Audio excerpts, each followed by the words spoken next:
मला 124 गावातल्या शेतकऱ्यांना सांगायचं आहे की तुमची आत्ताची असलेली घरं ही कसल्याही परिस्थितीत इल्लीगल डिक्लेअर व्हायचं काही कारण नाही, कारण ती तुमच्या जागेवरती आहेत आणि ती जागेवरती असलेली बांधकामं ही जरी तुम्ही परमिशन घेतली नसली तरी त्याला नॉमिनल एक 500,000 रुपयाचा फाईन भरून ती रेग्युलर व्हायचे कायदे अस्तित्वात आहे. 22.5% आणि लार यातला जो बेसिक फरक आहे ना तो समजून घ्या.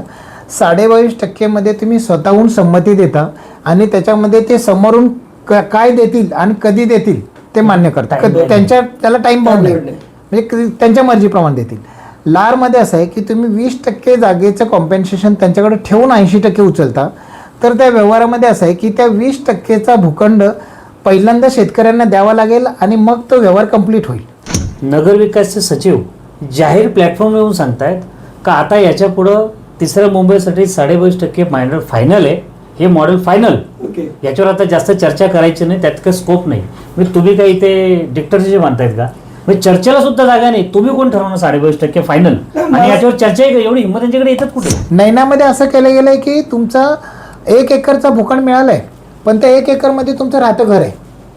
म्हणजे तुम्हाला राहतं घर तोडल्याशिवाय तर तुमचा 1 एकरचा भूखंड एक्झिक्यूट करता येत नाही. ही सगळ्यात मोठी नैनाची चूक आहे.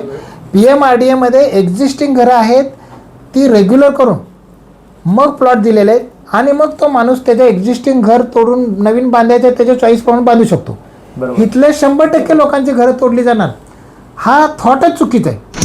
तुम्ही शहरीकरणासाठी जागा घेताना ज्या माणसांना संमती दिली नाही त्याच्या जागेतून जर रस्ता न्यायचा असेल तर तुम्हाला लार कायद्याखाली त्याला 4 पट मोबदला द्यावा लागेल आणि 20%चा भूखंड द्यावा लागेल, तरच त्याची जागा घेता येईल. आणि राहिलेली जी जागा आहे ती द्यायला त्याला कंपल्शन MRTP ॲक्टमध्ये TPA स्कीममध्ये करता येणार नाही.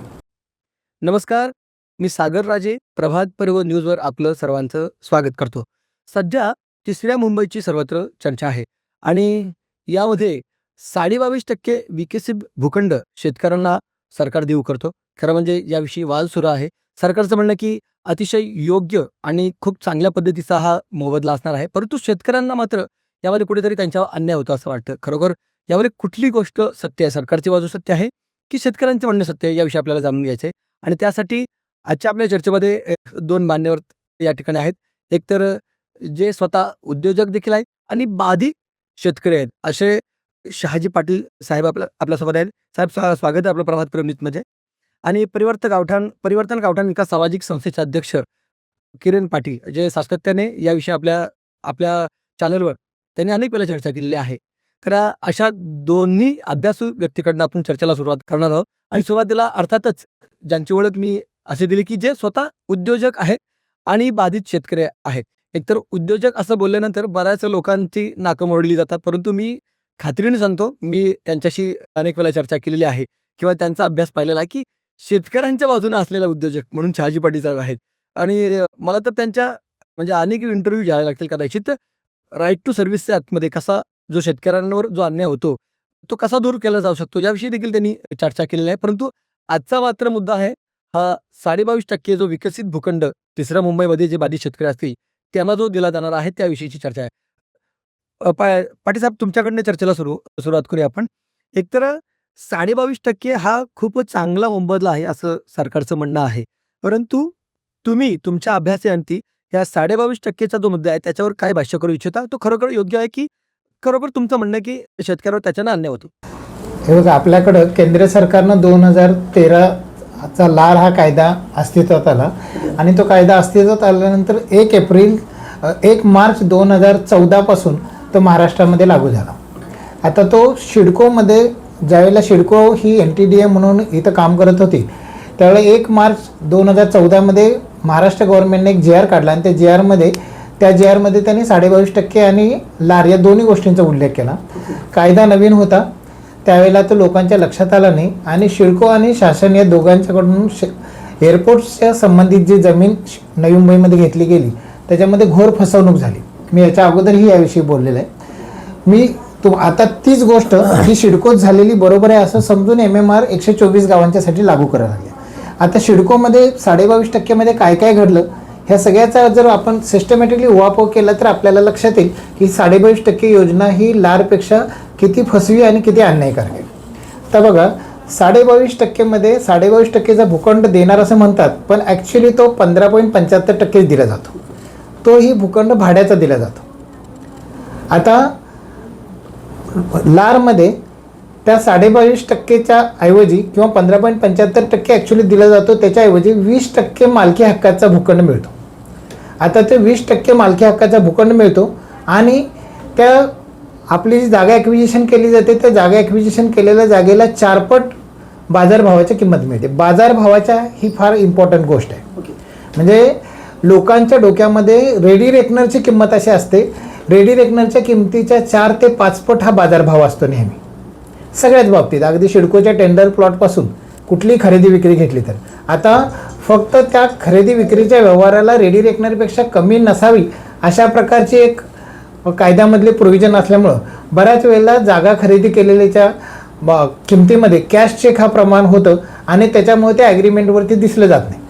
पण बाजारभाव हा इम्पॉर्टंट आहे, त्यामुळे बाजारभावाच्या 4 पट किंमत मिळते आणि त्या मिळणाऱ्या किमतीच्या 20% किंमत ही 20% भूखंडासाठी ठेवून राहिलेले 80% मोबदला मिळू शकतो.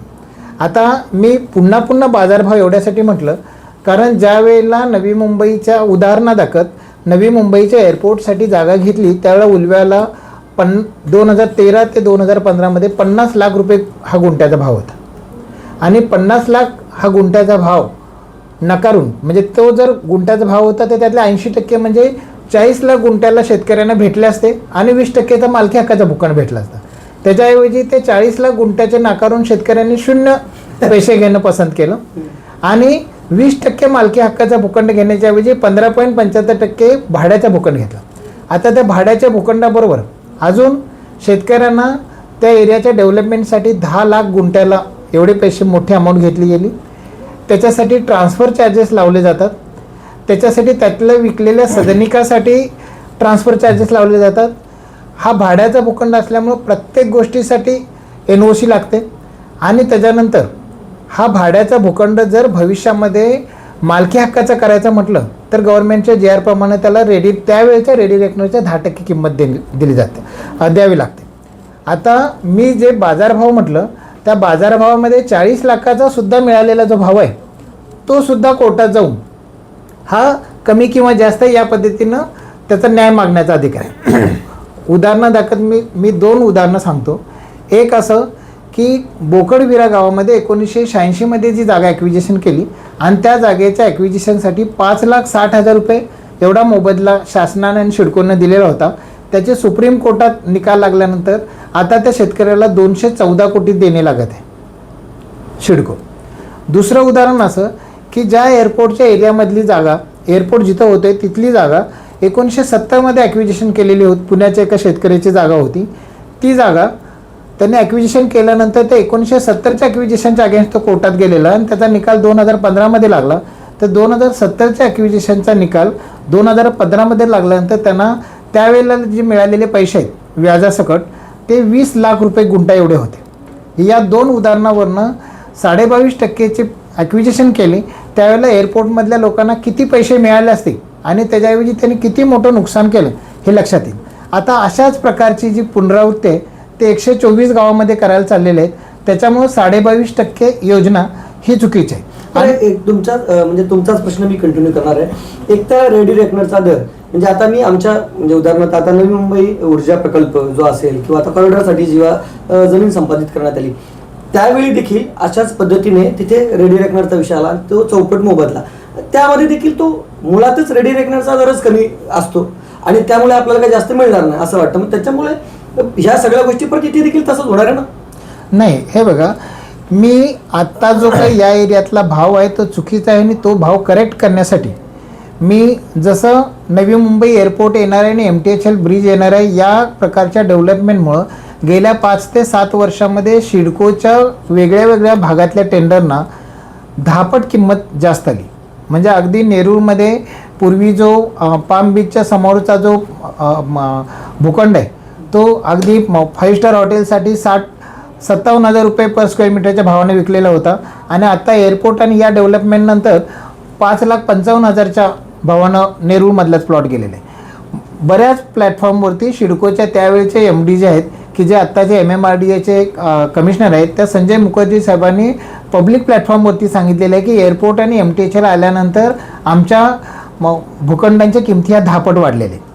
आता अजून तुम्हाला सांगतो की अगदी लारचा कायदा आल्यानंतर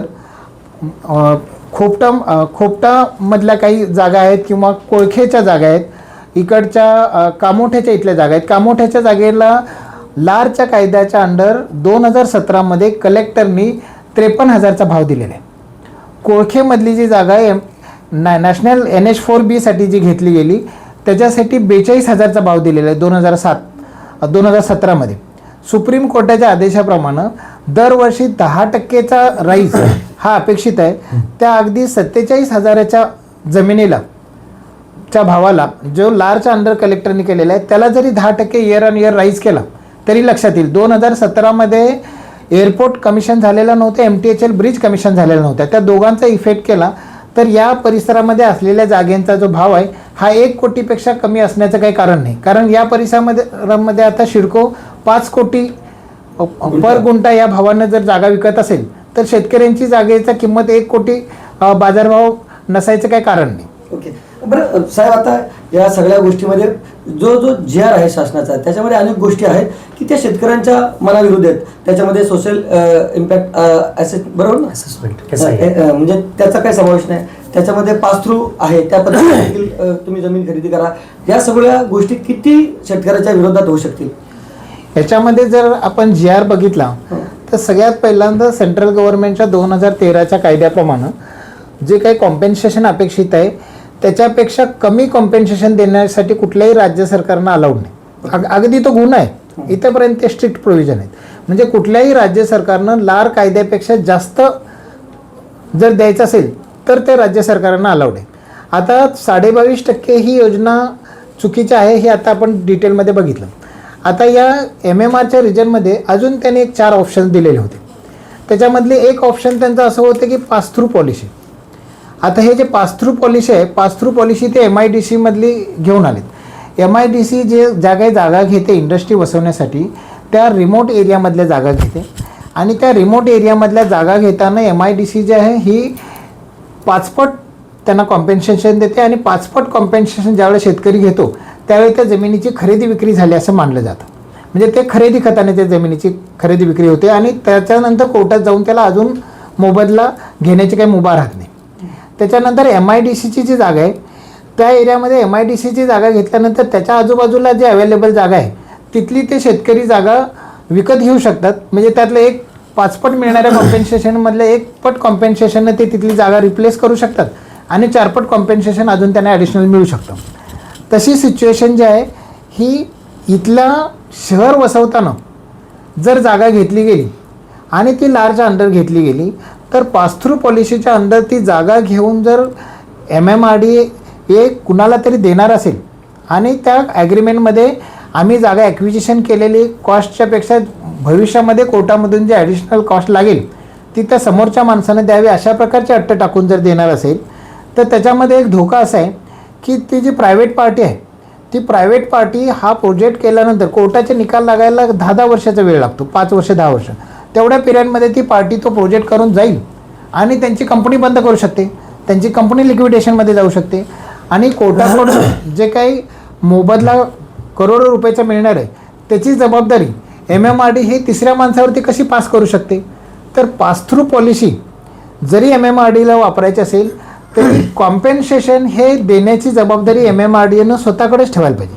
म्हणजे लोक जे आहेत ही जमीन शासनाला देतील आणि त्याच्यावरती कोर्टात जाऊन जे काही एक्स्ट्रा त्यांना मोबदला मिळेल तो शासनाकडूनच मिळणं अपेक्षित आहे. त्यामुळं पास थ्रू पॉलिसीमध्ये आम्ही ट्राय पार्टी करून तिसऱ्या माणसाच्या खांद्यावरती बंदूक ठेवणार हे गव्हर्नमेंटचं पळपुटं धोरण हे काही कायद्याला अपेक्षित नाही आणि हे लोकशाहीमध्ये अशा प्रकारचे शासन हे वागूच शकत नाही. त्यामुळे ती जी पास थ्रूची जी पॉलिसी आहे ती चालणार नाही. त्याच्यामध्ये दुसरे एक त्याने असं म्हटलेलं होतं की आम्ही सेक्शन 126 खाली MRTPचे घेऊन आम्ही त्यांना TDR देऊ. आता ज्या एरियामध्ये डेव्हलपमेंटच झालेली नाही त्या एरियामध्ये TDR घेऊन ती लोक करणार काय. आता हे 126 मध्ये TDR हे जिथं शहर अगोदर वसलेलं आहे आणि तिथं TDRची त्या जागेच्या प्रमाणात किंमत मिळू शकते, तिथंच हे फिजिबल आहे. बरोबर. तर त्यामुळं TDR हे ऑप्शन फिजिबल नाही. पास थ्रू पॉलिसी जी आहे ती फिजिबल नाही. आता त्याच्यानंतर त्यांनी अजून एक असं केलेलं आहे की फॉरेन डायरेक्ट इन्व्हेस्टमेंट हा एक प्रकार त्यांनी केलेला आहे.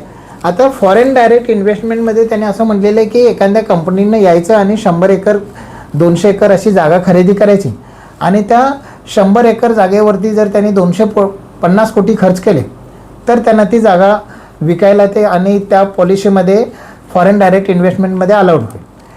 माझं असं मत आहे की या प्रकारचे शेतकऱ्यांनी जरी एकत्र येऊन 100 एकरचे गट करून त्यांनी ती जागा डेव्हलप केली आणि जर ती फॉरेन डायरेक्ट इन्व्हेस्टमेंटमध्ये 25% त्या लोकांना दिली तर त्याला चांगला भाव मिळणार आहे आणि त्याच्यानंतर तिथं जे काही आर्थिक केंद्र उभा राहणार आहे त्यामुळे आजूबाजूचे जे काही डेव्हलपमेंट होणार आहे त्याला ते सपोर्टिंग होणार आहे. म्हणजे आता 100 एकर जागेवरती 250 कोटी खर्च करणं म्हणजे फार मोठी गोष्ट नाही. एका गुंठ्याला 6-6.25 लाखाचा तो खर्च येतो. म्हणजे तेवढं डेव्हलपमेंट खर्च म्हणजे एखादा माणूस तिथं रस्ते गटर आणि पाण्याची सोय करणार, लाईट पाण्याची प्रोव्हिजन करणार आणि त्याच्यानंतर तो डायरेक्ट फॉरेन डायरेक्ट फॉरेनच्या लोकांना विकू शकतो असं असेल तर ते शेतकऱ्यांच्यासाठी ती अपॉर्च्युनिटी का नसावी. म्हणजे ती शेतकऱ्यांच्यासाठी पण ती अपॉर्च्युनिटी असायला पाहिजे आणि शेतकऱ्यांनी त्या प्रकारे गट करून करायला पाहिजे. सर बरं झालं काय विषय माहिती आहे का, तुमचा अनुभव असेल, MIDCचा अनुभव असेल. आता 70 साली जेव्हा हे भूसंपादन झालं त्यावेळेचे मोबदले अजून मिळाले नाही 12.5%चे, बरोबर. आता तुम्ही म्हणता की यामध्ये देखील आता यांना विकसित भूखंड 20% मिळू शकतो जर लाडच्या कायद्यानुसार किंवा इतर मोबदला देखील. लोकांना ज्या वेळेला विमानतळामध्ये जागा घेण्यात आली, संपादित करण्यात आली त्यावेळी 22.5% देण्यात आला आणि त्यांना असं सांगण्यात आलं की सगळ्या गोष्टी मिटतील. म्हणजे आता जे तुम्ही 12.5%साठी बांधता बऱ्याच वर्षापासून त्या गोष्टीपासून ह्या सगळ्या गोष्टी म्हणजे वजा होतील एक प्रकारे आणि म्हणून तो कदाचित त्यावेळी त्यांना योग्य वाटला असेल. त्याची किंमत कशी जास्त आहे सगळ्या गोष्टी दाखवल्या होत्या. इथे देखील तीच परिस्थिती आहे. सरकार जेव्हा असं एखादी पॉलिसी आणते त्याच्यामध्ये ते मोबदला म्हणजे ते पंचनामे कधी होतील आणि त्याच्यानंतर तो भूखंड वाटप कुठे काय कसं ह्या सगळ्या गोष्टी काहीच माहीत नसतात. इथे देखील तेच आहे ना. आता इथे देखील तुम्ही एकतर 22.5%ची पॉलिसी घ्या आणि त्याच्यानंतर पंचनामे कुठलेच नाही ना, गावठाणाचे पंचनामे नाही, त्यांच्या घरांचे पंचनामे नाही, एक्झिस्टिंग काय असतील म्हणजे त्यांचं स्ट्रक्चर काय असेल त्याचे पंचनामे नाही आणि या सगळ्या गोष्टीमुळे गोंधळतो शेतकरी आणि त्यांना वाटतं का हाच बेटर पर्याय फास्ट सगळं आटून जाईल. आता नाही, कसं आहे बघा 22% आणि लार यातला जो बेसिक फरक आहे ना तो समजून घ्या. 22.5% मध्ये तुम्ही स्वतःहून संमती देता आणि त्याच्यामध्ये ते समोरून काय देतील आणि कधी देतील ते मान्य करतात. त्याला टाइम बाउंड नाही म्हणजे त्यांच्या मर्जीप्रमाणे देतील. लारमध्ये असं आहे की तुम्ही 20% जागेचं कॉम्पेन्सेशन त्यांच्याकडे ठेवून 80% उचलता. तर त्या व्यवहारामध्ये असं आहे की त्या 20%चा भूखंड पहिल्यांदा शेतकऱ्यांना द्यावा लागेल आणि मग तो व्यवहार कंप्लीट होईल आणि त्याच्यानंतर राहिलेली 80% जागा ही डिस्पोज अप करण्यासाठी अवेलेबल होईल.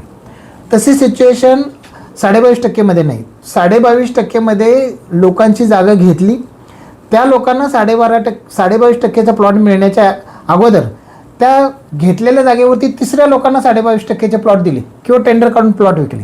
अशा प्रकारचा गोंधळ लारमध्ये शक्य नाही. म्हणजे लार कायद्याप्रमाणे 20% पैसे आपण तिथे राखून ठेवत असल्यामुळं ते 20% पैसे दिल्याशिवाय ते ॲक्विजिशनचे जे प्रोसिजर आहे आणि त्याचं ट्रान्झॅक्शन कंप्लीट होत नाही. आणि लार कायदा त्याच्या प्रस्तावनेतच असं म्हणतो की त्या विकासामध्ये तिथली जी लोक आहेत आणि तिथले जे जमीन मालक आहेत ते भागीदार असायला पाहिजेत. हे त्याच्या प्रस्तावनेमध्ये म्हणजे त्या लार कायद्याचा उद्देशच तो आहे. बरोबर. त्याच्यामुळे त्या एरियाची डेव्हलपमेंट सुरू होताना पहिल्यांदा त्या 20% भूखंड देऊन तिथूनच त्या डेव्हलपमेंटची सुरुवात होणार आहे. बरं आता किरण पाटील यांच्याकडे आपण खरं म्हणजे येणार.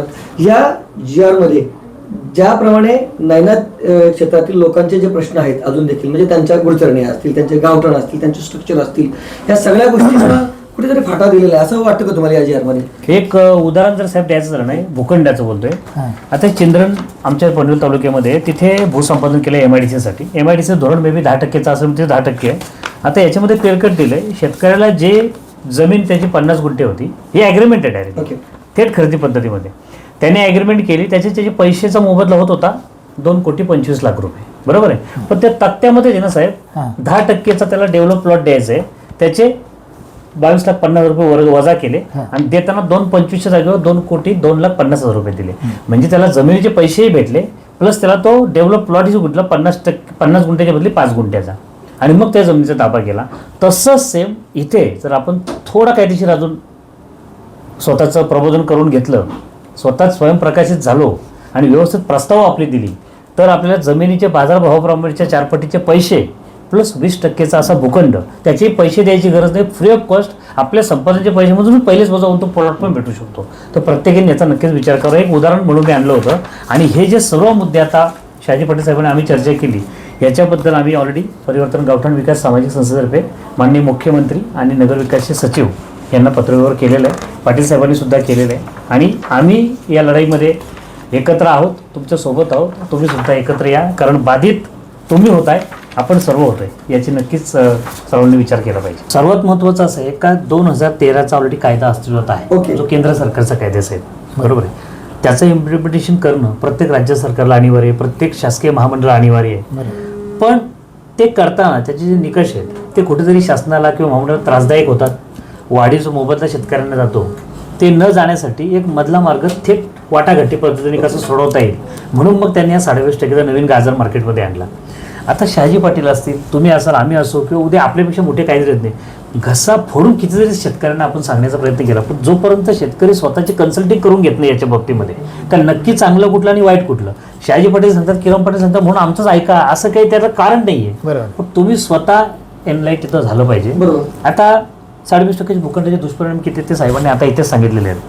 आणि 2013च्या कायद्यामध्ये जे निकष आहेत त्याच्यामध्ये सर्वात महत्त्वाचं म्हणजे कसं आहे, त्याच्यामध्ये जे प्रावधान दिलेले आहेत पुनर्वसनाचे, त्याच्यामध्ये जसं साहेबांनी म्हटलं तर त्याचं रिपिटेशन होईल मी का आधी पुनर्वसन आणि पुनर्स्थापना त्याच्यानंतर ताबा जातो आपला. म्हणून त्याच्यामुळं शेतकऱ्याला म्हणूनच कुठले तरी गाजर दाखवले जातात. त्याच्यामुळं असं आहे का जोपर्यंत आता समजा बाजारभाव कमी जास्त तो वेगळा कॉन्ट्रॅक्टर विषय आहे, ज्या भावाने पैसे मिळतात. आता मी उदाहरण देतो सोपं का, समजा सध्या रेडिएटरचा रेट असेल पिरकोण गावामध्ये 5 लाख रुपये पकडा तुम्ही गृहीत धरा, पण बाजारामध्ये खरेदी कधी चालू आहे 12, 15, 20 लाखाची, 25 लाखाची, 30 लाखाची. पाटील साहेब बोलले का 1 करोड सुद्धा शेतकऱ्याला मिळायला पाहिजे. समजा ठीक आहे, ती वेगळी लढाई आहे, पण उद्या आपण असं गृहीत धरून चालू आहे का बाबा आपल्याला 10 लाख रुपये गुंठ्यानेच त्यांनी दिलं लास्ट, मग ते 4 पटीने पैसे घेतले, 40 लाख रुपये साहेब गुंठ्याचे पैसे झाले, बरोबर आहे. म्हणजे 1 एकर जमिनीचे 16 कोटी रुपये झाले, ते थेट शेतकऱ्याच्या आधी खिशात टाकावे लागले. सॉरी, 1 एकरचे 4 कोटी रुपये झाले, 10 लाख रुपये गुंठ्याप्रमाणे, आणि 4 पट जर त्याचे केले तर 16 कोटी रुपये होतात साहेब. पहिले शेतकऱ्याच्या खिशामध्ये येतील, जोपर्यंत शेतकऱ्याच्या खात्यामध्ये पैसे जमा होत नाही तोपर्यंत ॲवॉर्डच बनणार नाही. त्याच्यानंतर ते 16 कोटी रुपये वाटप होताना आधी 20% पैसे कट होतील, 3 कोटी 20 लाख रुपये कपात होतील, देतानाच त्याला 12,80,000 रुपये मिळतील, बरोबर आहे. आणि मग त्याला जो 20%चा भूखंड मिळणार आहे फ्री होल्डचा, without any charges, without any betterment charges, त्याला ते चक्रा मारायची गरज नाही. जशी आज आपण चक्रा मारतो त्या दिवशी जेमडींच्या ऑफिसमध्ये लोकांनी दंगामस्ती केली, अशी करायची गरज लागणार नाही. तो प्लॉट त्यांना द्यावाच लागेल, तरच त्यांना उर्वरित 80% जमिनीचा ताबा भेटायचा, आता पाटील साहेब बोलले. म्हणजे पैसे आले कोट्यावधी रुपये आपल्या खात्यामध्ये, 20%चे भूखंडाचं इरादापत्र आपल्या हातामध्ये आलं, ते आपल्याकडे येत नाही तोपर्यंत त्यांना जमिनीचा ताबा मिळत नाही, त्यामुळे ती योजनाच होत नाही. मग ह्या गोष्टीचा मला असं वाटतं का जमीन मालक शेतकऱ्यांनी जास्त विचार केला पाहिजे. हे थेट खरेदीची गाजरं विमानतळामध्ये ज्या लोकांचं नुकसान झालं आहे त्यांच्याशी तुम्ही भेटा, चर्चा करा.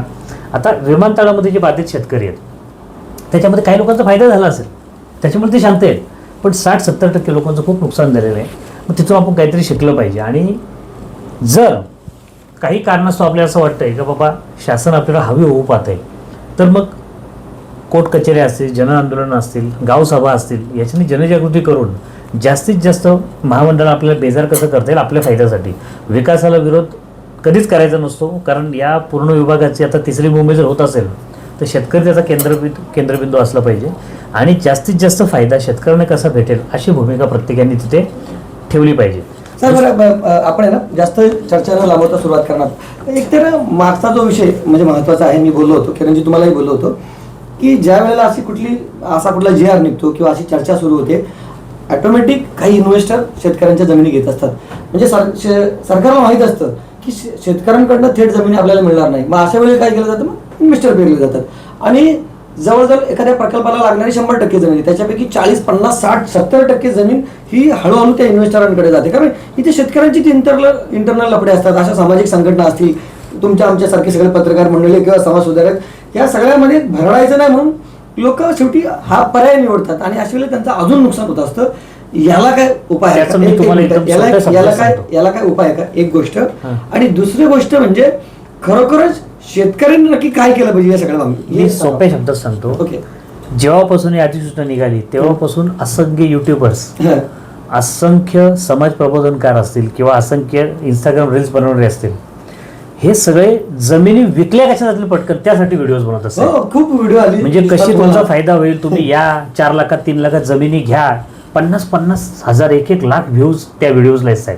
ते काय करतात, इन्व्हेस्ट लोकांना इन्व्हाइट करतात का एवढं भारी 22% भूखंड तुम्हाला भेटणार आहे, मग तो तुम्हाला 1 एकर जर जागा घेतली 4 लाख रुपये 5 लाख रुपये गुंठ्याप्रमाणे 2 कोटी रुपये तुम्ही जर टाकले तर तुम्हाला 9.25 गुंठ्याचा 22% प्लॉट भेटेल. मग त्याला 2.5-3चा FSI UDC प्रमाणे मग त्याच्यावर जो माल निघेल तो 1 लाख स्क्वेअर फीट असेल. अशी गाजर दाखवून ते म्हणजे इन्व्हेस्टर्स लोकांना इन्व्हाइट करून जमिनी कशा विकल्या त्यासाठी सगळ्यांचा प्रयत्न चालू आहे.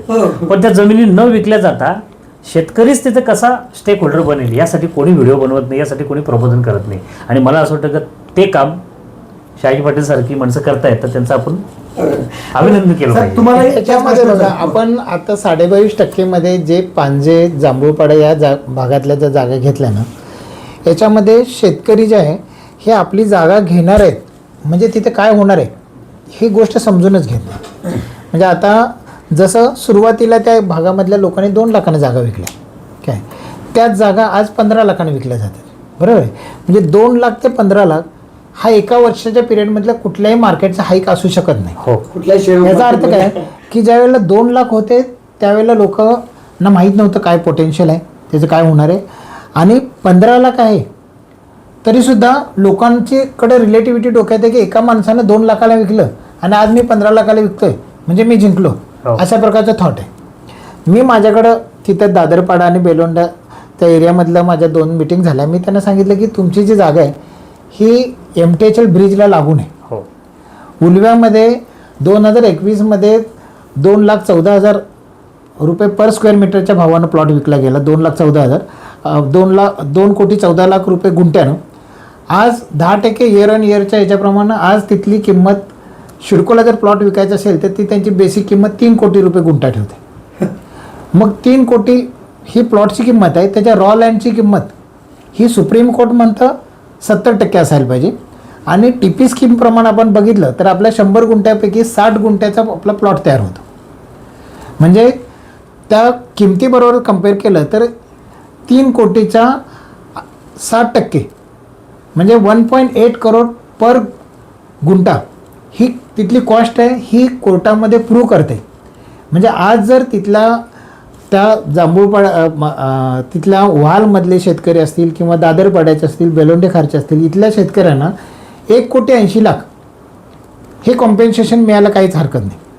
कारण ती 1,80,00,000ची जमीन घेऊन काय शिडको ती 3 कोटीने विकणार आहे. बरोबर आहे. लक्षात घ्या की शिडको आहे, MMRD आहे, ह्या सरकारच्या ज्या काही संस्था आहेत हे लोकांना फॅसिलिटेट करणं, शहर वसवण्यासाठी फॅसिलिटेट करणं, ज्यांच्याकडे जमीन आहे आणि ज्यांना घर पाहिजे या प्रोसेसमधला दुवा बनणं हे लोकशाहीला अपेक्षित आहे. इथं असं आहे की तुम्ही हा GR बघितला तर या GRमध्ये महाराष्ट्र शासन हे MMRDAला असं सांगतं की तुम्ही अशा प्रकारचे पायाभूत सुविधा आणि प्लॅनिंग करा की जास्तीत जास्त फायदा हा शासनाने MMRDAला झाला पाहिजे. हे लोकशाहीचं दुर्दैव आहे की लोकशाहीमधल्या शासन व्यवस्थेला हे लोकांच्याकडून लोकांना फॅसिलिटेट होऊन लोकांची प्रगती व्हायला पाहिजे, वेल्थ क्रिएशन लोकांची व्हायला पाहिजे आणि त्याच्यामध्ये सेवा देण्यापुरतं आपल्याला मिळायला पाहिजे. अशा प्रकारचा उद्देश असण्याच्याऐवजी आजचं जे शासन आहे ते असं म्हणते की त्या शेतकऱ्यांच्याकडून जास्तीत जास्त फायदा होईल अशा प्रकारचं मॉडेल करा. मग जास्तीत जास्त फायदा होईल ह्याच्यासाठीचं आपल्याकडचे प्रशासनात असलेले हुशार अधिकारी ह्यांनी 22.5%ची अशी योजना आणली की आपण 1000 एकर जागा घ्यायची फुकट आणि त्याच्या बदल्यात 15.75% म्हणजे 157 एकर जी जागा आहे ती त्यांचीच जागा त्यांना परत द्यायची, ती पण भाड्याने द्यायची त्याच्यामध्ये इन्फ्रास्ट्रक्चरला लागणारे 10 लाख रुपये म्हणजे त्यांच्याच पैशाने घ्यायचे, बरोबर आहे. आणि भविष्यामध्ये तिथं फ्लॅट बांधल्यापासून सगळ्यांच्याकडे NOCचे पैसे आणि सगळे तिथल्या सिडकोतला MMRDA तशाच प्रकारचा भ्रष्टाचार होणार आहे. हे सगळं चालू राहणार काय. आणि राहिलेली जी आहे ही 850 एकर जागा ही त्यांना फ्री ऑफ कॉस्ट, आणि ती 850 एकर जागा ही त्याच्यावरती करोडो रुपये मिळायला पाहिजेत. मी एक छोटंसं उदाहरण सांगतो की ह्या एअरपोर्टमध्ये जी जागा फुकट घेतली, त्या फुकट घेतलेल्या जागेपैकी 675 एकर एरो सिटीला घेतलेली जी जागा आहे तीसुद्धा अशीच फुकट घेतली. म्हणजे 675 एकर एरो सिटीची जागा आहे जी 1 लाख कोटीची जागा आहे. म्हणजे त्या लँड ॲक्विजिशन जे एअरपोर्टचं केलं त्याच्यामध्ये शेतकऱ्यांच्याकडनं फुकट जागा घेतली, त्याच्याबद्दल महाराष्ट्र गव्हर्नमेंट आणि सिडकोला 1 लाख कोटी मिळणार आहेत, आणि शेतकऱ्यांच्याकडनं ती जागा ॲक्विजिशनची कॉस्ट काय तर 0. म्हणजे असं जगामध्ये कुठलंच मॉडेल नाही. म्हणजे एखादा माणूस भरपूर काही विद्वत्ता असलेला माणूस हे मंगळावरती राहायचं जे शोधून काढेल ना त्याच्यापेक्षा खतरनाक हे सिडकोनं शोधून काढलेलं मॉडेल आहे की 0 पैशाला विकत घ्यायचं आणि त्याचे 1 लाख कोटी करायचे. त्या उपरांत एकच मिनिट सागर, त्या उपरांत नगरविकासचे सचिव जाहीर प्लॅटफॉर्म येऊन सांगतायत का आता याच्या पुढं तिसऱ्या मुंबईसाठी 22.5% मायनर फायनल आहे, हे मॉडेल फायनल. याच्यावर आता जास्त चर्चा करायची नाही, त्यात काही स्कोप नाही. म्हणजे तुम्ही काही ते डिक्टरचे मानतायत का? म्हणजे चर्चेला सुद्धा जागा नाही, तुम्ही कोण ठरवणार 22% फायनल, आणि याच्यावर चर्चा आहे का? एवढी हिंमत त्यांच्याकडे येतात कुठे? साहेब हे कसं आहे माहिती आहे का, हे असं आहे की जसं ही एअरपोर्टमधली लोक जी फसलीत ना ते अशी की आपला समाज असा आहे ना की साहेब इंग्रजांच्या वेळेपासून आपण पारतंत्र्यात राहिलो ना की हे कमिशनर आहेत, कलेक्टर आहेत, हे सिडकोचे MD आहेत, हे UDचे सेक्रेटरी आहेत, ह्यांना आपण भगवान मानतो. त्यांचं शब्द म्हणजे आपल्यासाठी ब्रह्मवाक्य.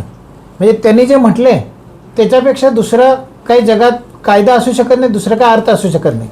मी हे असीम गुप्ता साहेबांनी असं मुंबईत एका चॅनलला येऊन म्हटल्यानंतर दुसऱ्या दिवशी मी त्यावेळेला अमेरिकेला होतो, पण तिथून मी पत्र लिहिलं दुसऱ्या दिवशी आणि माझं पत्र त्यांना पाठवलेलं आहे, मी तुम्हाला अवेलेबल करून देतो. आणि त्यात मी असं म्हटलं की साहेब हे जे तुम्ही 22.5% मॉडेल हे कायद्यानं तुम्ही इन्सिस्ट करू शकत नाही. बरोबर आहे. हायकोर्टाचा निकाल आहे, हायकोर्टाचा निकाल आहे, आणि त्या हायकोर्टाच्या निकालामध्ये क्लिअर कट म्हटलेलं आहे की 22.5% खाली जागा देणं हे शेतकऱ्यांना बंधनकारक नाही. अगदी तुमच्याच नगरविकास मंत्रालयानं जो काय GR काढलेला आहे 1 मार्च 2014चा त्याच्यामध्ये सुद्धा तुम्ही क्लिअर कट म्हटलेलं आहे की 20% मालकी हक्काचा भूखंड आणि 4 मोबदला हे ऑप्शन शेतकऱ्यांच्यासाठी ओपन राहील.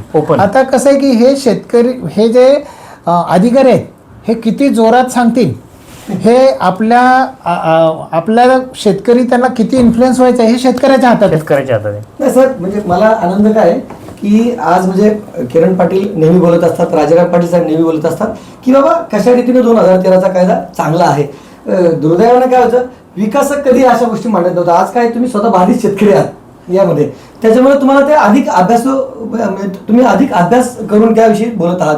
आणि निश्चितच म्हणजे आजपर्यंत अनेक लोकप्रतिनिधींनी देखील 22.5% लोक म्हणजे कायदा हा चांगला असंच बोललेले आहेत, आणि म्हणून लोकांची एक तशी भावना झाली होती. परंतु जेव्हा तुमच्यासारखे उद्योजकच किंवा तुमच्यासारखे विकासकच त्याच्यामध्ये बाधित होतात तेव्हा त्यांना ते जास्त चांगलं कळतं की मला तुम्हाला किती पद्धतीने किती चुकीचा कायदा आहे. अधिक चांगलं मला तुम्हाला इथे करेक्ट करायचं आहे. बघा असं आहे की मी उद्योजक असलो ना तरी मी उद्योजक आहे तिथला बिझनेस मी 100% इथिक्सनं करतो. नंबर 1. नंबर 2, मी तिथला बाधित शेतकरी असलो तरी मी एका शेतकऱ्याचा मुलगा आहे काय, आणि मी कुठलाही उद्योजक असायच्या अगोदर पहिली माझी ओळख मी जन्माने शेतकरी आहे. त्यामुळं पहिली माझी ओळख मी शेतकरी असाय, त्यामुळं माझी नाळ शेतकऱ्याबरोबर जुळलेली आहे. त्यामुळं शेतकऱ्यांच्यावरती जिथं जिथं अन्याय होतो काय तिथं मी अगदी आमच्या बिल्डर्स असोसिएशनमध्ये सुद्धा मी फाईट करतो. त्यामुळं फक्त काय आहे की हे बिल्डर्स या वलयाभोवतीचं जे निगेटिव्हिटी जे आहे ना त्यामुळे लोकांना ते बिल्डर आपल्या फायद्यासाठी काय ते सांगतोय हे पचनी पडायला अवघड जाते. पण मी नेहमी असं म्हणतो की मी जे काय म्हणतो ते तुम्ही वेगळ्या वेगळ्या अँगलने चेक करा, तुम्ही कायदेशीर बाजू त्याची तपासून बघा. आणि हा जो काही माझा स्टँड आहे की जो मी अगदी UDCPRच्या बाबतीत घेतला, लारच्या बाबतीत घेतला किंवा अगदी रेराच्या बाबतीत, हे वेगळ्या प्लॅटफॉर्मवरती मी घेतलेले जे स्टँड आहेत ना हे मी प्रूव्ह केले. म्हणजे बऱ्याच गोष्टी अशा सिडकोमध्ये मला हे नाही बसत आणि आम्ही आत्तापर्यंत दिलं नाही आणि तुला देणं नाही, अशा पद्धतीच्या ज्या गोष्टी आहेत त्या मी त्यांच्याकडे रिजेक्शन घेऊन त्या ह्याच्यामध्ये घेऊन गेलो, UD मध्ये सेक्शन 47मध्ये घेऊन गेलो आणि त्यांना ते त्याचा त्या पद्धतीने निकाल द्यायला लागला. म्हणजे अगदी आमच्याकडे बिल्डरांच्या वरती सुद्धा होणारे जे अन्याय आहेत त्याला आपण न्याय मागू शकतो काय आणि त्याला न्याय मिळू शकतो हे मी इस्टॅब्लिश केलं. मी पुन्हा एकदा सांगतो की ज्या वेळेला बिल्डरांच्या वरती एखादा अन्याय होऊन त्यांना काहीतरी एक्स्ट्रा पैसे द्यावे लागतात ना, ते बिल्डरांच्या आहेच नाही, ते ॲक्च्युली कस्टमर जे आहेत ना ते कस्टमरचे आहेत. म्हणजे आम्हाला एखाद्या कन्स्ट्रक्शन करताना चुकीचा नियम लागून किंवा डिले होऊन जो काही आम्हाला एक्स्ट्रा जो बुर्धन पडतो तो आम्ही बिझनेस म्हणून तो येणाऱ्या फ्लॅट परचेसर करणाऱ्यावरती लोड करतो. म्हणजे एका बाजूला तो कस्टमरचाच असतो. म्हणजे अशा प्रकारची हा बिल्डर हा मिडलमन आहे. ज्यावेळेला तो स्वतःसाठी घर बांधेल त्यावेळेला तो त्याच्या फायद्या तोट्याची गोष्ट असेल. ज्यावेळेला तो समाजातल्या घटकांच्यासाठी घर बांधतो त्यावेळेला ते अल्टिमेटली त्याच्यावरती होणारा जो अन्याय आहे तो त्या घराची किंमत वाढून त्याच्यामध्ये रिफ्लेक्ट होत असतो. आता याच्यामध्ये ना सर 2-3 मुद्दे राहून गेले होते. जर कायद्याने संपादन न करता प्रॉपर SIA पंचनामे करून व्हॅल्युएशन न काढता, आता व्हॅल्यूच माहिती नाही ना शेतकऱ्याला, कुठं माहिती त्याची जमीन व्हॅल्यू किती आहे आणि 5.5% व्हॅल्यू काढायची गरजच नाही कारण भूखंडच द्यायचं आहे. बरं, पैसे द्यायचेच नाही ना, मग व्हॅल्युएशन काढायची गरज काय, जागेची किती, रिडक्ट किती, बाजारभाव किती, त्याचा गुणक किती, 1 का 2 का, मग सोल्युशन 100% का 30%, ही एक्सरसाइज करायची सिडकोच्या अधिकाऱ्याने गरजच नाही MMRDA च्या, कारण भूखंडच द्यायचा आहे, तुमच्या जमिनीचा तुकडा तुम्हाला द्यायचा आहे. पण जर समजा थेट खरेदी करून आपण 5.5% भूखंड घेतला तर MMRDA किंवा शासनाने सध्या त्या जमिनी दिसतात, बरोबर आहे. पण पंचनामे जर केले तर दिसेल त्या जमिनीवर सध्या लोकांची घरं आहेत, कुठे स्ट्रक्चर्स आहेत, कुठे मंदिर आहेत, कुठे शाळा आहेत, कुठे हॉस्पिटल्स आहेत. काही ठिकाणी सर लॉजिस्टिक पार्क्स आहेत. विंधनगावून तुम्ही बघा फिरकोल त्या साईडला चिरनेरला 2-2, 5-5 एकरचे गोडाऊन्स पण आहेत. मग त्या गोडाऊन खालीची जमीन असेल त्याचाही तुम्ही 5.5% देणार का? मग त्याची पॉलिसी याच्यात नाही आहे, त्याची पॉलिसी नाही आहे साहेब. सॉरी मी तुम्हाला हे करतो. त्याच्यानंतर आता जो माझा नेहमीचा आमच्या संस्थेचा विषय राहिलेला आहे, जसं नैनामध्ये झालं, सिडकोमध्ये पण झालं. आज जर समजा सरसकट ॲक्विजिशन करायचं ठरलं, भले ते थेट खरेदीने असो, उद्या आपल्या लढायला यश नाही आलं आणि शेतकऱ्यांनी 30-40% काय असेल तो भूखंड घ्यायचं ठरवलं, बाबा नको आम्हाला ते 2013च्या कायद्याने, शेतकऱ्यांच्या समोर जमीन मालकांनी जर होकार दिला तर आपण काहीच करू शकत नाही. सुप्रीम कोर्ट पण काही करू शकत नाही, लोक जर न्यायालयापर्यंत गेलीच नाही तर न्यायालय काही इथे येणार निकाल द्यायला. हा दादरपाड्याच्या केसमध्ये हायकोर्ट बोलतोय का 5.5% हे अनिवार्य म्हणजे कंपल्शन नाहीये, ते एक चॉईस आहे. शेतकरी नाही घेते तुम्हाला त्याचं 2013च्या कायद्याने संपादन करावं लागेल किंवा त्याच्यापेक्षा अजून जास्त काही देता येईल. शेतकरी जोपर्यंत सहमती देतो तोपर्यंत जमीन घेता येणार नाही, बरोबर आहे. कंपल्शन तर नक्कीच नाहीये. पण उद्या जर समजा शेतकरी तयार झालेच तर गावठाणांचं काय? आजच्या डेटमध्ये जसे ब्रिटिश काळातले गाव नकाशे आहेत 95 गावांचे, तसेच नैना क्षेत्रातील गावांचे आज त्यांचे प्रश्न ऐरणीवर आहेत. कारण नैनामध्ये सुद्धा जे काही भूखंड देऊ केलेत, एखाद्या शेतकऱ्याचं जर समजा 20 गुंठ्याचं शेत असेल, त्या 20 गुंठ्याच्या शेतामधून 2 गुंठ्यामध्ये त्याचं ऑलरेडी साहेब घर आहे, राहतं घर किंवा एखादी चाळ आहे, तर आम्ही असं रुजवण्याचा प्रयत्न करतोय की बाबा तुम्ही भूखंड देताना राहिलेल्या 18 गुंठ्याचं द्या, 2 गुंठ्यामध्ये त्याचं ऑलरेडी बांधकाम आहे ते एक्झाम्प्ट करून त्याचा गावठाणाचा भाग करा त्याला, आणि राहिलेल्या 18 गुंठ्याचा भूखंड द्या. आणि त्या 18 गुंठ्याचा जो काही भूखंड असेल 40% असेल किंवा 50% असेल तो त्याच्या बांधकामाला संलग्न द्या आणि उद्या त्याला ते फ्युचरमध्ये अमलगमेशन करता आलं पाहिजे, अशी तरतूद ठेवा. मग अशा प्रकारची इथे कुठली तरतूद दिसत नाही. त्याच्यामुळे होणार असं की विस्तारित गावठाणामध्ये जी घरं आहेत ती सुद्धा ह्या MMRDAच्या नवनगर प्रोव्हिजनमध्ये जातील आणि मग स्ट्रक्चर्समध्ये याच्यामध्ये कुठलंच प्रोव्हिजन नाहीये, कारण त्यांनी त्याचा विचारच केला नाही कुठल्या बाबतीचा. किरण साहेब तुम्ही चांगला मुद्दा मांडला. हे सेक्शन 113 जो आहे ना, हा सेक्शन 1131 हा नवनगर वसवताना त्या कॉर्पोरेशनला असे अमर्याद अधिकार देतो की तो 113 असं म्हणतो की त्या एरियामध्ये असलेले सगळे सातबारे त्याने घ्यायचे अधिकार आहेत.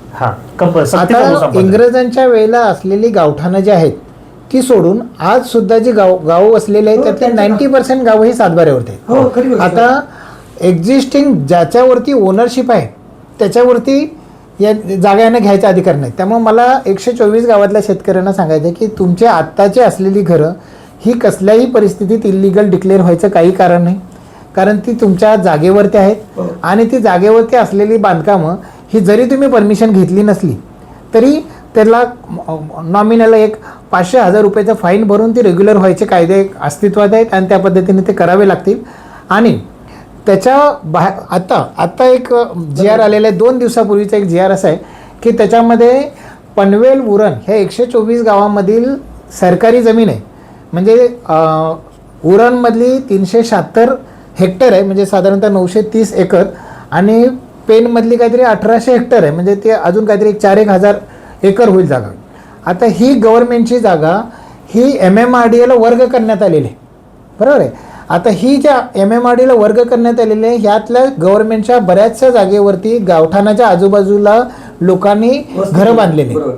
त्याच्यामुळं अशा प्रकारे MMRDAला जर कागदावरती वर्ग केली गेली तर सिडकोमध्ये जो प्रॉब्लेम तयार झाला तसा प्रॉब्लेम तयार होईल. म्हणजे आजच्या डेटला 1970मध्ये अस्तित्वात असलेली सिडकोमधली घरंसुद्धा आजच्या डेटला सिडकोनं मान्यता नाही दिल्यामुळं ती इलिगलच आहेत, कारण ती सातबाऱ्यावरती. म्हणजे ज्या वेळेला सिडकोचा जन्म झाला नव्हता त्यावेळेला असलेली घरं सेम कंडिशन तिथे रिपीट होईल. त्याच्यामुळं हा जो काही जी आर आलेला आहे याचा जी आरचा मी तो व्यवस्थित वाचला तर त्या जी आरसाठी शेतकऱ्यांनी पहिल्यांदा शासनाला लिहायला पाहिजे, कलेक्टरांना भेटायला पाहिजे, UD सेक्रेटरीना भेटायला पाहिजे आणि त्यांना रेव्हेन्यू सेक्रेटरीना भेटायला पाहिजे. त्यांना सांगायला पाहिजे की रेव्हेन्यू डिपार्टमेंट ही आमची असलेली घरं, ही घरं असलेली जागा ही डायरेक्टली MMRDAकडे वर्ग करू शकत नाही. त्या जागेची जी घरं आहेत ती रेग्युलर करावी लागतील, त्याची मालकी लोकांना द्यावी लागेल. ते मालकी द्यायचा पण एक जी आर आलेला आहे. आणि त्याच्यानंतर जी राहिलेली जागा आहे ती राहिलेली जागासुद्धा कायदा असा आहे की ऑल ओव्हर महाराष्ट्रामध्ये एक्झिस्टिंग गावठाणाच्या बाहेरची जी काही गायरान किंवा अजून जी गव्हर्नमेंटची जागा आहे त्या गव्हर्नमेंटच्या जागेवरती प्लॉटिंग केलं जातं आणि पुढच्या 10-20 वर्षांमधल्या विस्तारासाठी ती प्लॉट दिली जातात. आता असं आहे की एखाद्या गावामध्ये, आता त्या गावामध्ये जर एखादा भूमिहीन आहे त्या शेतकऱ्याकडं जागाच नाही तर त्याला या लार प्रमाणे 20% पण जागा मिळणार नाही आणि त्याला 22.5% पण प्लॉट मिळणार नाही. मग तो घर कुठं बांधेल? बरोबर. मग त्यावेळेला ही गव्हर्नमेंटची जी जागा आहे ही MMRDAला हँडओव्हर करायच्या अगोदर त्या एक्झिस्टिंग गावाच्या बाहेरची पण जी जागा आहे ती जागा तिथं जी गव्हर्नमेंटची जागा आहे त्याला प्लॉटिंग काढून ती भूमिहीन लोकांना विस्तारासाठी ती द्यायला पाहिजे. गावातल्या गरजू लोकांना ते विस्तारासाठी तिथे प्लॉट द्यायला पाहिजे. म्हणजे भविष्यामध्ये पुढच्या 20 वर्षामध्ये जे काही विकास होणार आहे त्याच्यासाठी ते कामाला येईल. त्याच्यामुळे एक्झिस्टिंग घरं हे करायला पाहिजेत आणि याच्यानंतर मग गव्हर्नमेंटची जी जागा शिल्लक राहते ती ते खुशाल MMRDAला देऊ शकतात. म्हणजे आता MMRDAला शेतकऱ्यांच्या तिथल्या गावाच्या विस्तारासाठी असलेली जागा किंवा तिथल्या लोकांनी घरं बांधलेली जागा ही MMRDAला देऊन मग MMRDA ते तुमचं घर अनधिकृत म्हणून तोडायला येणार अशा प्रकारचा अन्याय जो आहे ना हा चालणार नाही. हा नवी मुंबईतली लोक गेले 50 वर्ष हा अन्याय सहन करतात. त्यामुळे या अन्यायाची सुरुवात व्हायच्या अगोदर ते 124 गावातल्या लोकांनी हे जी काही जागा महाराष्ट्र गव्हर्नमेंटनं 33 MMR रिजनमधली 33,000 हेक्टर जागा जी MMRला दिलेली आहे त्यातली ह्या 124 गावांच्या ठिकाणी NTDA आहे. त्यामुळे इथली जागा जी दिलेली आहे त्याचा अर्थ वेगळा आहे आणि जिथे NTDA नाही तिथली जागा दिलेली आहे त्याचा अर्थ वेगळा आहे. त्यामुळं हा समजून घ्यायला पाहिजे आणि त्या पद्धतीनं त्यांनी पावलं टाकायला पाहिजेत. मी पुन्हा सांगतो की या लढाईमध्ये ज्या ऑफिसर लोकांना आणि ज्या शासनाबरोबर आपल्याला लढायचं आहे त्या शासनातल्या अधिकाऱ्यांना हा MRTP ॲक्ट, हा लार आणि हा टाउन प्लॅनिंग UDCPR हा जेवढं समजतोय त्याच्यापेक्षा गुंजभर जास्त आपल्याला समजायला पाहिजे तर आपल्या गोष्टी त्यांना ठासून सांगता येतील आणि त्या करून घेता येतील. बरोबर. या सगळ्या प्रोसेसमध्ये आपल्याला एक्झिस्टिंग असलेल्या कायद्याप्रमाणे भांडूनच सगळे हक्क मिळवणे शक्य आहे. त्याच्यासाठी आपल्याला आंदोलन करायला पाहिजे, कुठं दगडफेक करायला पाहिजे, काही केसेस अंगावर घ्यायला पाहिजेत असं काही नाही. शेतकऱ्यांनी फक्त स्वतःहून सरेंडर नाही व्हायचं. स्वतःहून जागा जर तुम्ही संमतीनं फुकट दिली काय तर त्याच्यासाठी तुम्हाला कुठल्याही कोर्टामध्ये जाता येणार नाही, तुम्हाला कोण वाचवू शकत नाही. अनेक वर्षांपासून ही शेतकऱ्यांची प्रकरणं प्रलंबित असतात आणि अशा वेळेला ना शेतकरीच आरोपीच्या पिंजऱ्यात असतो. म्हणजे नेहमी सांगितलं जातं की बाबा अजूनपर्यंत सिडकोचे मॅटर मिटलेले नाहीत, 9A मॅटर अजून देखील प्रलंबित आहे. अहो तुम्ही पॉलिसीज अशी बनवतात की ती शेतकरी ऍक्सेप्ट करू शकत नाही आणि त्यांना जेव्हा म्हणजे जाग येते त्यावेळी ती निश्चितच त्याची म्हणजे इम्प्लिमेंटेशन होऊ शकत नाही. म्हणजे त्याच्या वेळी काय नेहमी आरोपी शेतकरी बाबा त्यांचा विकासाला विरोध कुठे आहे? तुम्ही पॉलिसीज अशी बनवली की ते विकासाला विरोध नाही, त्यांचा भागा सोडण्याची या ठिकाणी परिस्थिती आली आणि म्हणूनच अशी प्रकरणं वर्षानुवर्ष चालत असतात. शेवटचा नाही, प्रश्न- ह्याच्यामध्ये बघा, हा. ह्याच्यामध्ये मी तुम्हाला थोडं करेक्ट करतो ओके. की शहरीकरणासाठी जागा घेतल्यानंतर त्या जागा घेतल्यानंतर जागा घ्यायची आणि शहरीकरण करायचे. हे शहरीकरण फक्त रायगड जिल्ह्यातच होते असं नाही, बरोबर आहे. हे शहरीकरण अख्ख्या महाराष्ट्रात होते, अख्ख्या देशात होते. आता महाराष्ट्राचा जर विचार केला तर आपल्याच बाजूला असलेले जे पुणे आहे, त्या पुण्यामधल्या जागा अशा प्रकारे 22.5% घेतल्या जातात का नाही जात? का नाही जात? कारण तिथले शेतकरी सतर्क आहे, बरोबर आहे.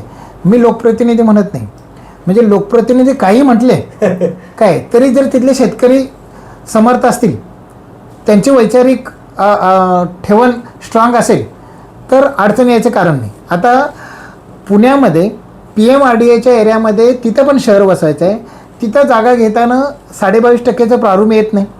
मग तिथं 50% भूखंड हा त्यांना 2.5 FSIचा 50% भूखंड आणि ₹1 या नॉमिनल इन्फ्रास्ट्रक्चरच्या चार्जेसवरती दिला जातो.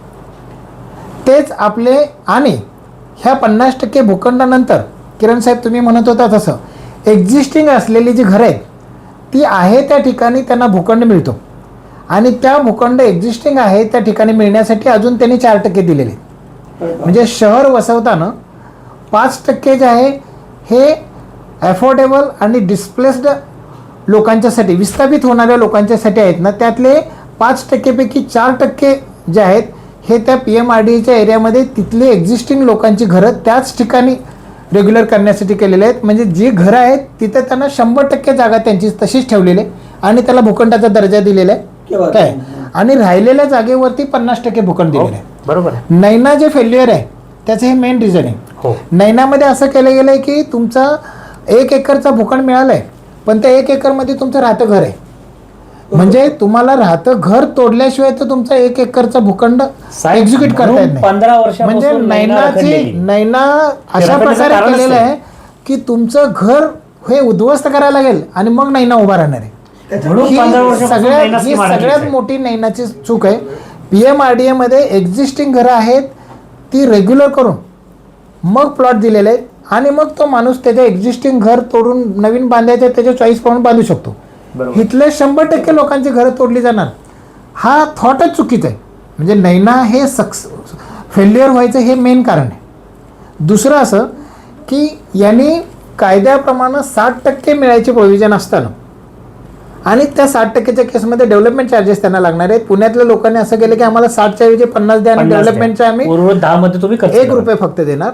आता 60% कायद्याने मिळत असताना त्यांना 40% जबरदस्तीने द्यायचं आणि 40% जबरदस्तीने देणारं जर एखाद्या माणसाने ॲक्सेप्ट नाही केलं तर त्या माणसाची जमीन ही लार कायद्याखाली घेणं अपेक्षित आहे. हो. हे सिडकोतल्या अधिकाऱ्यांचं मिसकन्सेप्शन आहे की जसं हे 124च्या गावामध्ये त्यांनी 126 खाली आम्ही MRTPच्या ॲक्टच्या खाली जमीन घेऊन आम्ही TDR देऊ शकतो, हे जे ऑप्शन जे इथं मांडलं हे कायद्याला अभिप्रेतच नाही.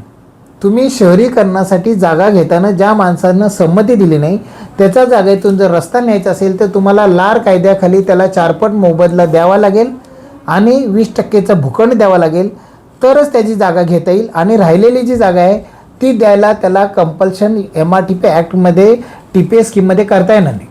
TPA स्कीममध्ये अंतर्भूत नसलेल्या माणसाला TPA स्कीम थांबवण्याचा अधिकार नाही. त्याला त्याच्यासाठी ज्या पब्लिक ॲम्युनिटीज आहेत त्याच्यासाठी जागा द्यावी लागेल, पण ती लारच्या कायद्याखाली द्यावी लागेल आणि राहिलेली जागा ही त्याच्याकडं त्याच्या मर्जीप्रमाणे त्याला त्याचे विल्हेवाट लावण्याचे अधिकार आहेत. हा बेसिक जो गोष्ट आहे ही सिडकोतल्या अधिकाऱ्यांनी समजून घेतलेली नाही. किंबहुना त्यांना ती समजून घ्यायची नाही. त्यांना असं आहे की आम्ही कुठलीही गोष्ट जबरदस्ती करून राबवू शकतो. हा अशा प्रकारचा जो अट्टहास आहे त्याच्यामुळे नैना स्कीम अडलेली. पण जोपर्यंत शेतकरी स्वतः समजून घेत नाही या सगळ्या गोष्टी, आपण किती जरी बोललो, किती लोकांना जागृत करण्याचा प्रयत्न केला तरी जो बाधित होत आहे त्याला जे सगळी जी काही पडली नाही तर साहेब परत जे सिडकोमध्ये झालं जे नैनामध्ये होते तसं इकडे सुद्धा होऊ शकतं. म्हणून लोकांना आम्ही एवढं सांगू का तुम्ही स्वतः जागृत राहा आणि आपला फायदा नक्की कशा ते बघा. विरोध करण्याचं काही कारण नाही. खरोखरच आजची ही चर्चा अतिशय महत्त्वाची झालेली आहे. थोडा व्हिडिओ मोठा झालेला आहे, परंतु त्यातले मुद्दे अतिशय अभ्यासू आहेत. म्हणजे आजपर्यंत मी अनेक व्हिडिओ केलेले आहेत या सगळ्या बाबतीत, त्यातल्या अनेक चांगल्या व्हिडिओपैकी हा एक आहे असं मला वाटतं. म्हणून निश्चितच जे बाधित शेतकरी असतील किंवा जे अभ्यासू असतील त्यांनी हा व्हिडिओ संपूर्ण बघितला पाहिजे. आणि तुम्हाला काय वाटतं त्याबाबतची तुमची प्रतिक्रिया असू नोंदवा. व्हिडिओ जर्नलिस्ट यासिन खानचं, सागर राजे, प्रभात पूर्व न्यूज करता, नवी मुंबई. धन्यवाद. नमस्कार.